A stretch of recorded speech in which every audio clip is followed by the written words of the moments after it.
Well, where do you want to start? You want to say your name or where you're from? Sure. I'm Victor, and I'm currently in Seattle. It's where I've been for like 20 years, so I guess it's my home. Okay. Um, should I start from the beginning of how this? Sure, man. Okay. So when I was younger, I was kind of a punk rocker. I was with the sort of anarchist group here in Seattle, and veganism was very strong in this group of, sort of radicals and radical thinkers.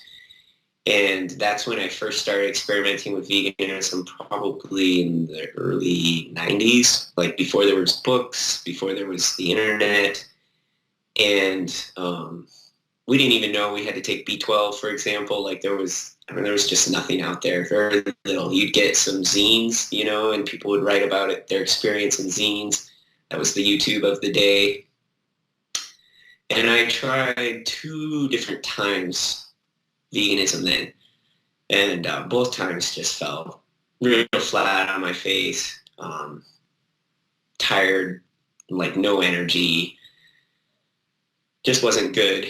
But I didn't really know what was going on. I didn't know really anything about nutrition, and I just thought it was because I was really physically active. And fast forward, I did some bike racing. I've been like a very strong athlete in my life, and I did bike racing for a long time.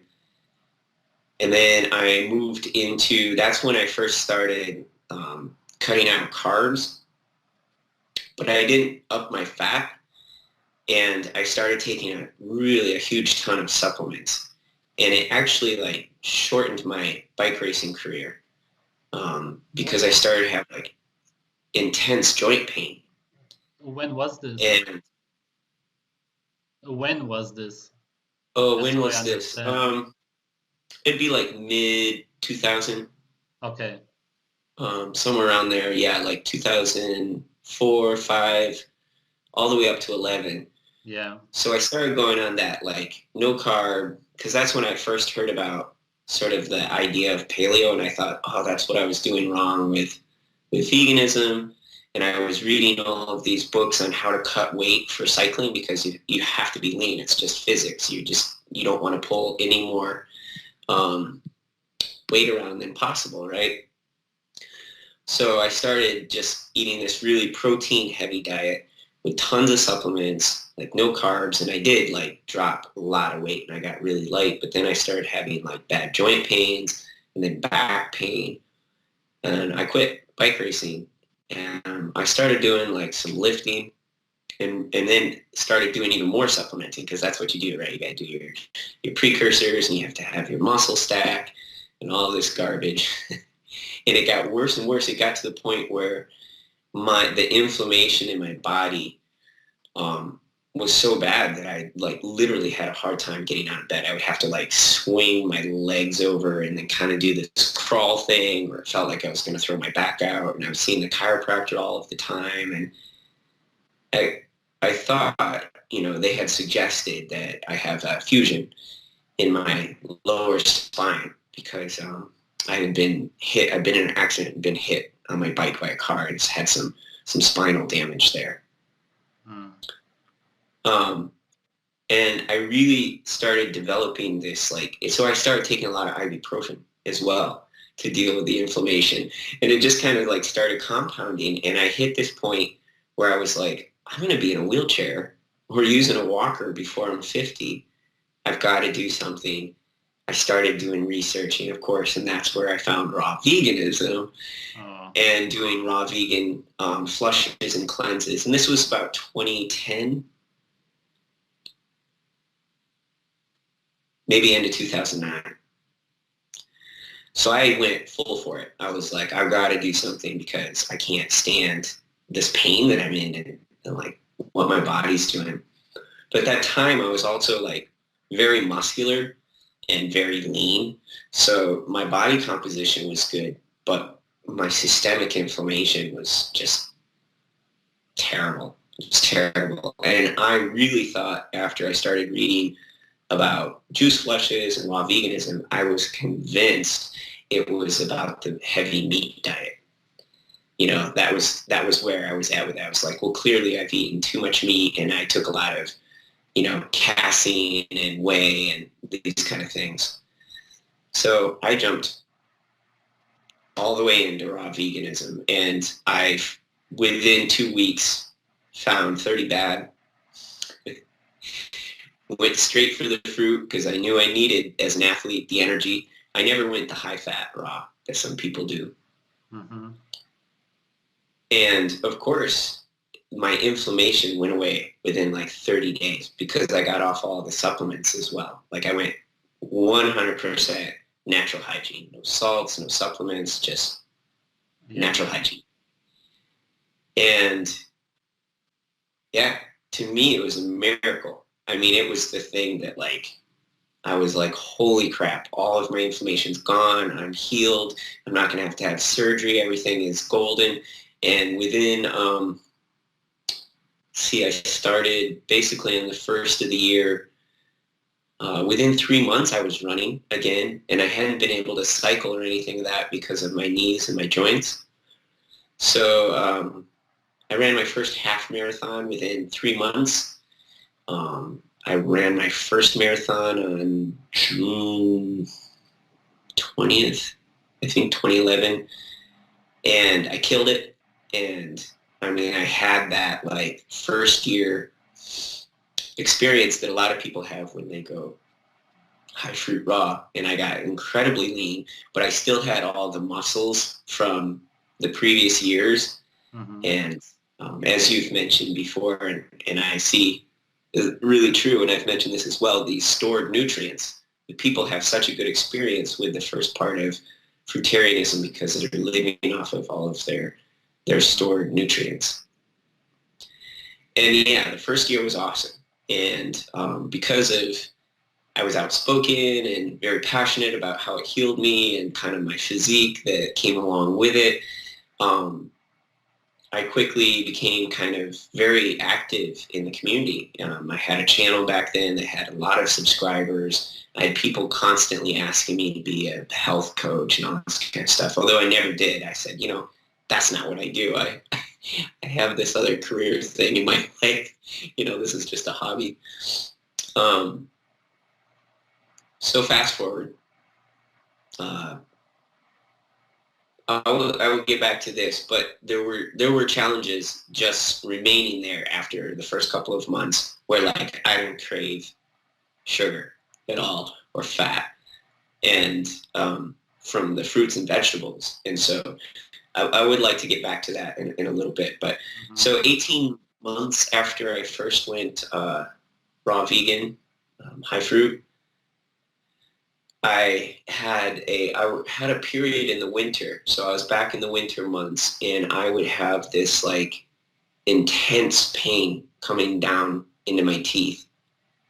Like my whole mouth was just, it felt like I had been in a boxing match. Like that's what it felt like.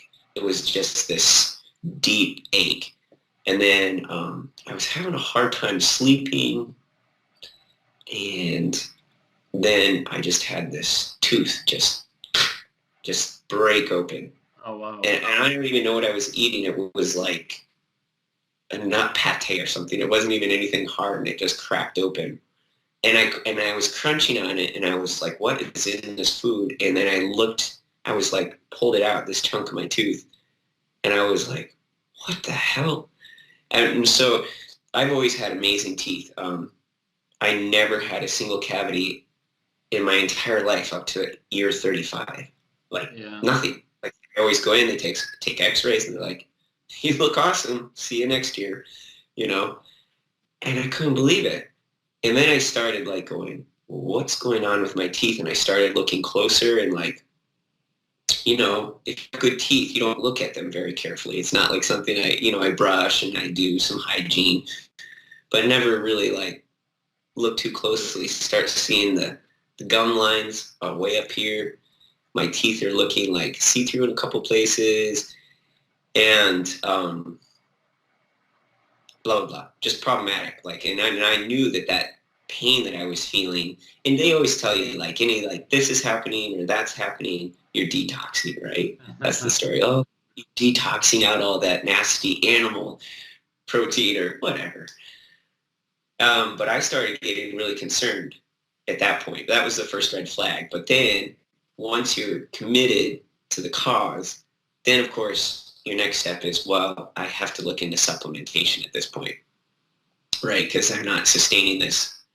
And then there's a lot of people who told me, water fast it out, this kind of stuff. But instead I got a complete osteoporosis supplement. And the first one I didn't even know wasn't vegan, and I took it and everything was fine. And then I looked at it closer and I was like, oh, that's from animal bone. So that's why it's working. And then I got this really expensive raw vegan one that came in 2 parts, and you had to take like 8 of these a day, and then you had to take 4 of those a day. So it was like 12 pills a day, and it was like 20 days worth for like $45. It was ridiculous. Yeah. And that didn't actually work that well. So then I had some ongoing, like, not feeling that great. I went and had blood work done at that point. My TSH levels were super high. My triglycerides were super high. And mind you, I'm running like anywhere from 60 to 85 miles a week. So heavily active, not just like being sedentary and seeing a triglyceride spike from lack of activity. I was that active, and my triglycerides were, I don't know, I have the paperwork somewhere, but they were unusually high, and my doctor was like, what are you doing? And stop eating it. And I'm like, I'm eating so healthy. What do you mean? I'm just eating like a natural diet, just like fruits, veg, and this kind of stuff. The other thing that started happening to me, and I talked about this very publicly, was that I would just get all of these cold sores. And, I have them on the mouth, the herpes. And I had them when I was a kid, but as an adult, I would only ever have them if maybe I got sick and my immune system was down, then maybe I'd get some. And I started having this, like, I'd go for a run, like a 12-mile run, not that far. At that time, for me, it wasn't that far because I was doing 20, 30 miles at a time. Mm-hmm. And then I'd get back to home, and almost immediately, I would just get this cold sore, and it would just pow. And I knew something was going on there too. Like, my immune system was not suppressing the virus. The virus kept erupting. And the virus uses the spinal column to travel, to make lesions. So I can only assume that I wasn't eating enough fat to keep my immune system and my spinal, because they say when your neurons in your spinal column gets unhealthy, that it's easier for the virus to come up and make lesions. But I don't know a lot about that science. I haven't done a lot of reading on it, but I knew it was a problem. Like, I could see that as a symptom. Like, this is uncommon. And then my partner, who was also doing this, started getting the colitis in the corners of the mouth that you always see on raw vegans and in vegans. But so at that point I said, well, this raw veganism isn't working that well for me. I live in a north environment. I don't get a lot of vitamin D. Maybe I just need to switch to cooked vegan. Mm-hmm. So then that's the progressive, like cooked vegan, high raw, still like, oh yeah, I'm fruit-based. I just have this cooked stuff, and I'm getting cooked stuff with supplements put into the food because I'm just like desperately trying to keep the system running. And I did that for about 3 years. And during that time, I started off, the progression, you go high fruit, raw, and then high starch, low fat, and then slowly you'll see people slipping into like meat analogs, until that's all you're eating. I'm just eating like these fake meat products till you just break down one day and you're like, I can't do this anymore. But that's kind of how it went. And for 3 years, I did that while I was trying to lift pretty seriously. Like, I wanted to show vegan strength, because that's what people want to prove. And in the third year, and I had some more bad blood work during that time. I've actually reposted a video about that. I got a blood work back with very high cholesterol for eating no animal products.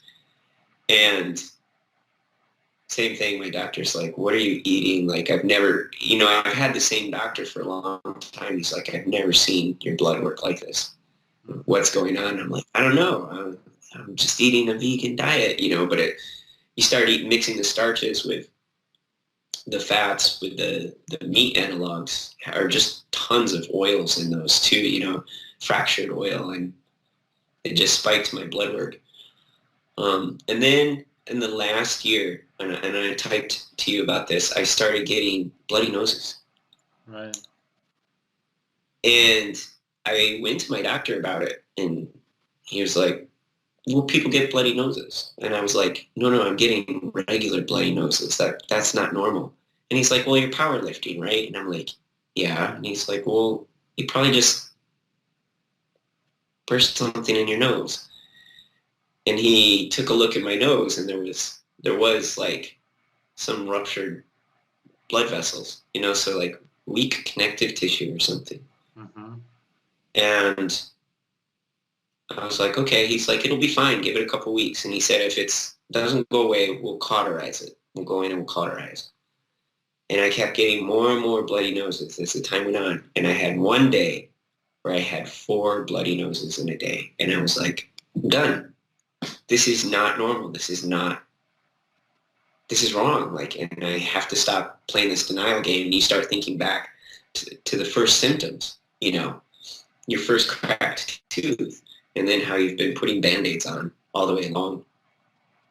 And that day I went to the store and I got duck eggs and milk and cheese, and I just started off vegetarian. And I went home and I had so many eggs. Like, I think I had a dozen eggs that day. And I just blew, like, I felt like I was just vibrating. I was like, whoa. Like, I just felt like so energized, and like I hadn't felt in years. And I was like, okay,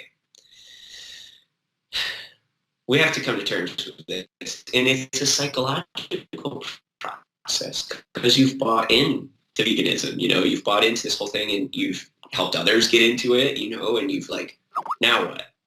So that's kind of where it was. And I had even, when I was running so many marathons and ultras, I was friends with Mike Arnstein, who really helped get me into fruitarianism. We were actually friends, and we were writing a book together. And, I have a background in biological sciences, so you start putting together all of the peer-reviewed science that supports your ideology. And I mean, we spent, I don't know, almost a year and a half writing this book, and it's pretty much done. And my part was done. I was just kind of doing the background research and helping him put together. But he decided to shelve the project, and he ultimately, I think, felt that he didn't want the responsibility that came along with it. Mm-hmm.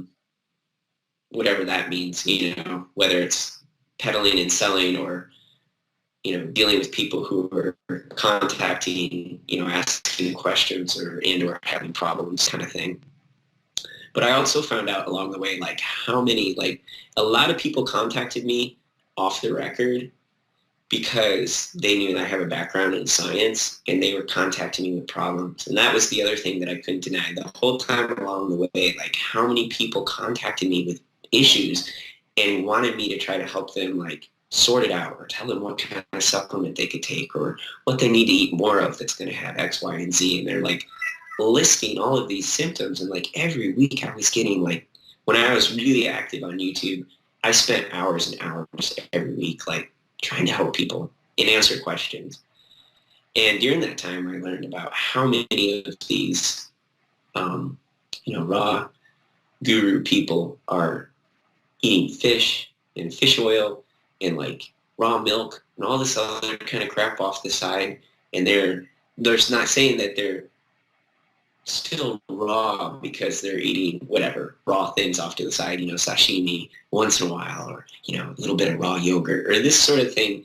and they're not sustaining the raw veganism, but they're selling the raw veganism. And it's just to me, it's a bunch of people who are lying to themselves. Like, I look at it now and it's like, you're not presenting the truth. You're not presenting what is actually going on. You're presenting some polished up crap, and you're dragging people into something incredibly dangerous for most humans. There's, without question, will probably be a few people out there that might have some genetic exceptions that make them better at surviving long periods without, animal products. But that's an anomaly. That's a small percentage versus the majority. So that was kind of the wrap up. And then I, for a long time, even when I came back to animal products, was kind of trying to do this like, wow, I'm still like plant-based, but I use animal products as a supplement, is to like supplement the things instead of using supplements. And then I got really like anti-supplement. I'm still very anti-supplement. I'm completely off supplements. And I thought that coming back on animal products was going to reintroduce the inflammation that I was feeling before I went raw vegan. I haven't had any inflammation at all. And right now I'm incredibly high meat, high animal products. And I'm kind of surprised because you don't know where those things are coming from. People just kind of make it up in their minds. It's subjective. Oh, it's all this animal products that's giving me inflammation. But when you start eating a really clean, full nutrient spectrum diet, and you're not on the supplements, it hasn't been a problem for me. And as I learned with biochemistry, I don't know about in Europe, but in the United States, we don't have any oversight in the supplement industry. We don't have any government going in and checking what's going on with supplements. And it's very dangerous because they've done independent testing on the supplements and found heavy metals, like they found DNA from things that weren't even on the ingredient list. And I try to explain to people that we have receptors in our body, and they are very specific about what they take in. And molecules are, left and right hand, and the receptors want a very specific geometric thing. So you can imagine like your right hand in a left glove works for shit. Yeah. Well, it's kind of like that in our receptors. And when we do, when we do medicines, they do a very specific right or left hand based on the receptors, and they know, and there's oversight in that, and they filter out the mixed up left and right hand molecules so that there's only the type of molecule that should go into the receptors. Supposedly, you get like 99% pure. They don't do that with supplements. So you could be having like weird molecules that are similar to the receptors but don't work right, and they will just go in there, connect, and just cause havoc. Like, that's not how the biochemistry works. Exactly. And once I started learning that in school, I was like, oh no, supplements are so bad. I mean, they might be, if you were in a really dire, like close to death situation, they might help for a short period just to kind of stabilize you. But then you need to like get away from that, But I would say for every, in any situation, like the food, the thing that you're supposed to be eating is the better choice, It's always the better option. And since I've been off with supplements, every kind, I've been so much better. So since then, kind of going with that like high plant-based, a little bit of animal food, I've just kind of found myself listening to what my body wants over like all this back and forth garbage, in the media and the internet, and just trying to like listen. And I've been slowly moving more and more towards heavy carnivorism and less no grains, no beans. Like, it took me a while to get off all of the starches, and still eating some, greens and a little bit of fruit, but it's very different for me now, and I feel so much better, and I look better, and I'm functioning better. I haven't had bloody noses. My athletic performance is through the roof. And that's kind of how I started just kind of still exploring and reading more and more about all these kind of like dietary myths, and that's kind of how I ran into your channel. Mm. I'm trying to think if there was anything else along the way. I don't know. That's about the synopsis of it. That's kind of been the path, and that was so I was vegan, strict vegan for 5 years, and then 2010 to 2015. yeah, yeah, with all the experimentation, um, 10 years total, off and on in my life. Okay. And then I've been back on animal products for 2 years, but the last 6 months I've been very heavy.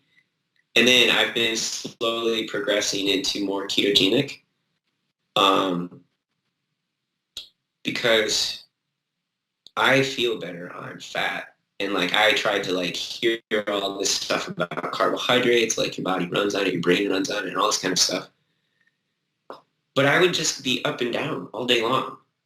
So I would eat this, starch meal or even starch with some protein and then like, get this spike and then, and I was drinking a lot of, that was the other thing, because my energy levels were so down or up and down, like I ended up drinking a lot of caffeine. And I've heard that from other vegans too. Like I've heard some people saying they're drinking up to 30 cups of coffee a day, Mm-hmm. which is like insane because your body's just dying. And I don't have that now. Like I've been doing some intermittent fasting, and I don't do it every day, but I do it just based on how I feel. Like if I don't feel like eating, I don't press myself to.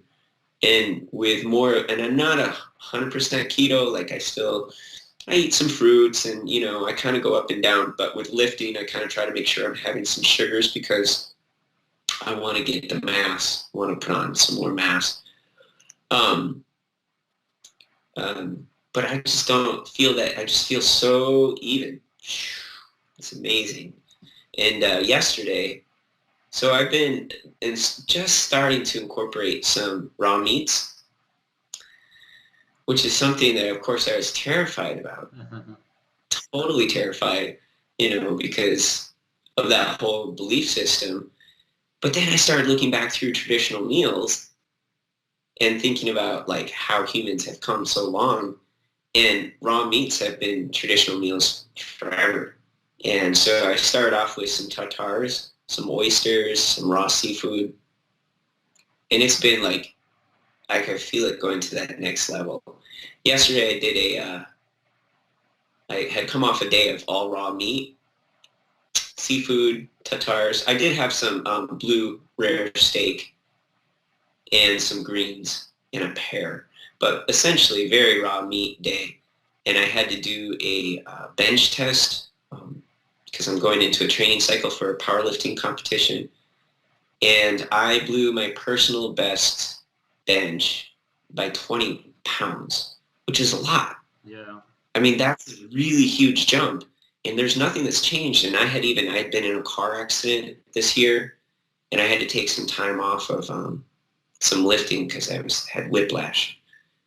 And so hadn't even been working out for like 3 weeks. And then I had oral surgery to remove all the teeth. So I had to have this year 9 cavities filled and 3 teeth removed, left over from veganism. I tried to see if I could heal them, but they were too far gone. The 3 teeth, and then I had the 9 fillings. So now we'll see what happens. But can you imagine 3 teeth gone and 9 fillings? And this is a person who never had dental issues ever in my life. Yeah. And yeah, I came in, that lift yesterday, 20 pounds, and I was like, it was just mind-boggling to me. So I feel like the more I know, the less I know. That's definitely where I feel that I'm at this point. So that's my story. When were these 10 years exactly, just to make it clear, when you were vegan? So the early days when I was kind of doing the experimenting, but I never kept on it. So I'd go like 8 months or then a year, and then I would break down and go back. So that was in the early 90s, early mid 90s. I think I tried it like 3 times, 2 times real seriously. And then the last stint was a full 5-year block. Okay. Yeah. Do you know any other vegans who were friends and now also quit or something like that? Many. Oh, so many, Yeah. so many, so many. And I'm talking some of the most die-hard friends of mine from the early like Seattle anarchist scene who were so die-hard. And like people who are anarchists are very convicted and passionate about what they're doing. And you're talking about people who'd be out marching, maybe some people I know who are in animal liberation front kind of thing, Mm. they're not vegan anymore. And how many people from the 30 bad days, like the early 30 bad days, we talk all the time. We, on the side, and there's just like easily half the people. It's a revolving door. That's what I say. It's a revolving door, and they have to have that revolving door because nobody sticks to it. Very few people do. And the ones that do, you watch them just go down, down, down, having to do Botox or, do certain camera angles and like only in certain light because they look so terrible. And then if they do, they're like, oh, I'm fasting because they have to fast to like deal with all the weight that they're gaining. And it's a wrap. It's just unbelievable. And I mean, I hope the people that need to find the recovery, and that's why I'm kind of committed to continuing on and continuing to speak about my experiences with others, that when people come through the other side and they need the recovery, that they can find the resources that they need. Yeah. Mm. So, What do you think is the um, future of veganism? Or say what you want to say. the future of veganism. Oh, well, sadly, I think that they will cling on to lab-grown meat. That's what I think. Mm-hmm. I think so many people have so many problems, and then they'll say, well, this lab-grown meat is our ultimate ethical choice. And then it'll eventually go to that. And there will always be people who will be in denial and will let their health just go to shit over their ideologies. And I've seen that.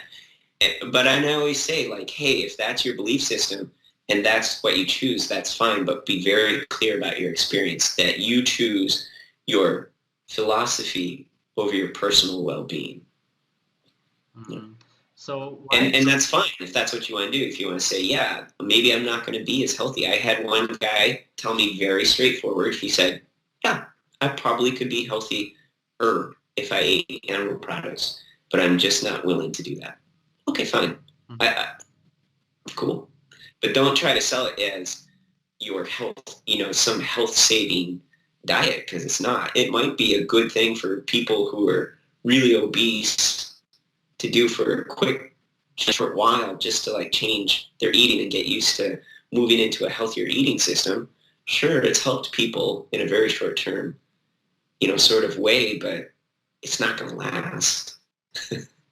I think the average time that people do well on veganism, depending on stored nutrients, is a year to 3. And then normally I've seen with people who are very convicted, they try to like drag it out to 5 to 7 years before they collapse in. And the only ones that I see doing really well long term tend to be on, and I would say really well, as far as like a vegan goes, really well, are on very heavy supplementation. Or they're doing things on the background that they're not talking about, which I find incredibly disreputable.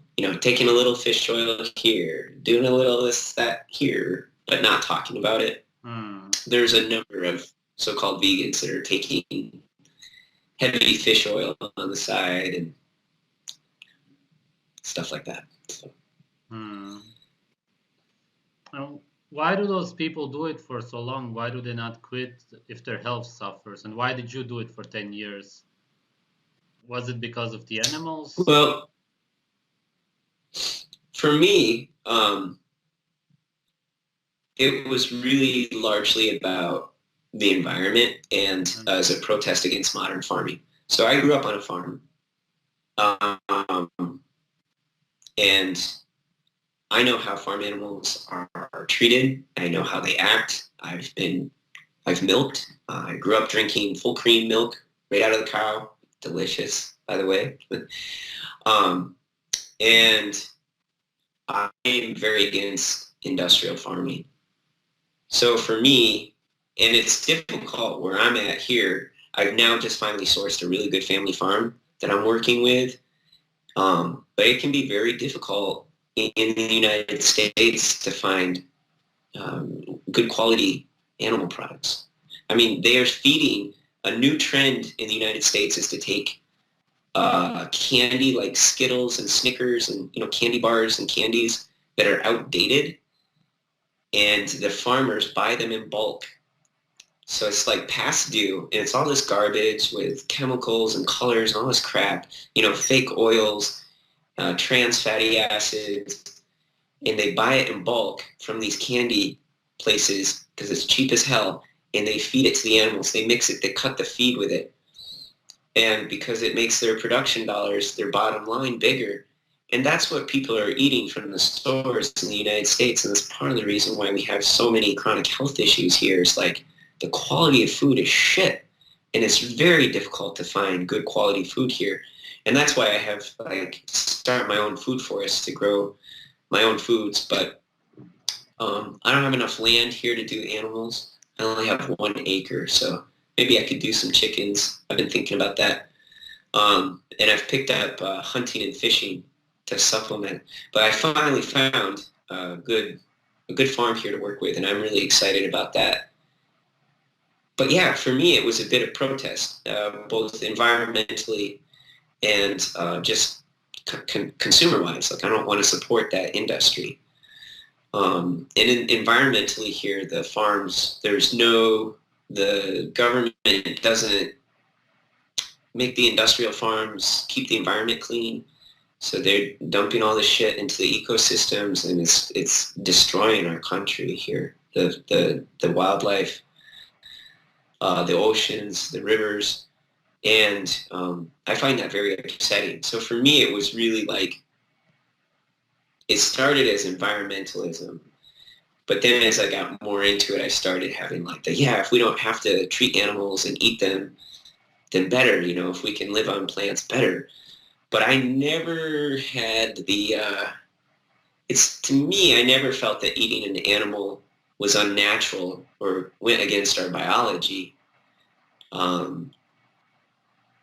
So I didn't have the animal rights focus that some people have, but maybe just in the sense of industrial farming, which I don't agree with and still do not. Right. So, yeah.